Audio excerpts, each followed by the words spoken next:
જય ઠાકોરજી ધનરાજ પ્રાકૃતિક ફાર્મ નારાયણભાઈ વસરા ગુજરાત રાજકોટ ઉપલેટા। ચાલો તમને આપણા નંદી સાથે મળાવીએ। આપણા નંદી મહારાજનું નામ છે રુદ્ર નંદી અને આ નંદીને આપણે જ્યારે લઈ આવ્યા આપણે એનો આપણો એડવાન્સનો ફોટો છે એ આપણે આમાં શેર કરશું, કેમ કે આપણે લઈ આવ્યા એને 2 વર્ષ અને 5-6 મહિના જેવો થયા છે અને અત્યારે 7 મહિનાનો આનો વાછડો છે। તો આપણે લઈ આવ્યા અને એ ફોટો જોઈને કોઈ એમ ન કહે કે આ 1 વર્ષ દિવસમાં તૈયાર થઈ જાય, કેમ કે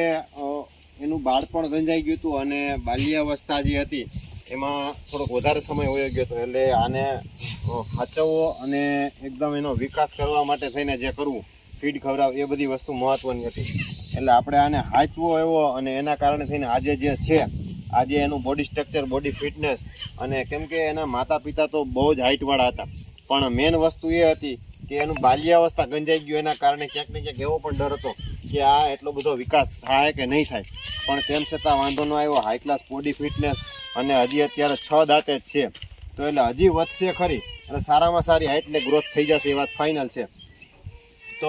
આપણું કહેવાનું માત્ર એ હતું કે આપણો રુદ્ર નંદી એટલો શાંત સ્વભાવનો, એટલો સરળ અને એટલો પ્રેમાળ છે। તમે આમ જોઈ શકતા હશો કે ગમે ત્યારે ગમે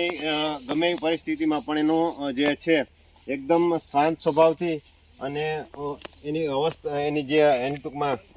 જે એની પ્રેમ છે એ આપણા પ્રત્યે અપાર પ્રેમ છે, કેમ કે આજે જ્યારે આપણે લઈ આવ્યા ત્યારે કોઈ માણસ એને એમ ન કહે કે આ નંદી બનાવવા માટે થઈને લાયક છે, કેમ કે આપણે જે અગાઉ ફોટો મૂકેલો છે એના ઉપર તમે જુઓ તો તમને ખ્યાલ આવે। આપણે લઈ આવ્યા એને 2 વર્ષ ને 6 થી 7 મહિના જેવું થયું, એટલે આપણે આને સાચવવામાં અને પૂર્ણ રીતે વિકસિત કરવા માટે થઈ ફૂડ મેન્ટેન કરી અને ખૂબ સારી એવી માવજત કરી એનું સારામાં સારું રિઝલ્ટ પણ આપને મળ્યું છે। એનું કારણ એ છે કે અત્યારે આનો વાછડો આપણી પાસે 7-7.5 મહિનાનો છે, એ પૂર્ણ રીતે વિકસિત અને કમ્પ્લીટ, કેમ કે એના મા બાપ હાઇટવાળા હતા, એના ડીએનએ છે, ડીએનએ તો ચેન્જ નથી થવાના, એનો વિકાસ નથી થયો, પણ એના જે આવનારી પેઢી છે એમાં એના તમામ એના જે પાછલી પેઢીના જે ગુણ છે એ બધા જ ગુણ એમાં આવવાના છે। એટલે સારા નંદી, જાતવાન નંદી ભલે આપણે એને ઓળખ કરીએ અને જે આપણે ખબર હોય, પણ ક્યાંક ને ક્યાંક જે એને જે પોષણ ન મળ્યું હોય તો સારા એવા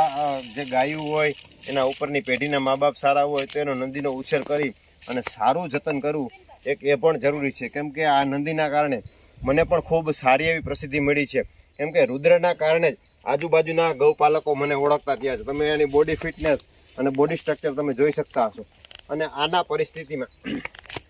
જ્યારે આપને સર્વિસ આપે છે ત્યારે પણ આના જ પરિસ્થિતિમાં એનો શાંત સ્વભાવ, આપણે આગલા પણ ઘણા બધા એવા વિડીયો મૂકેલા છે। એટલે આપણે રુદ્ર નંદી મહારાજા તમે દર્શન કરાવ્યા અને એકદમ પ્રેમાળ અને ખૂબ શાંત સ્વભાવવાળો અને ખૂબ સરળ સ્વભાવવાળો તમે જોઈ શકતા હશો। તો નવા વિડીયો સાથે મળશું। જય ગૌ માતા।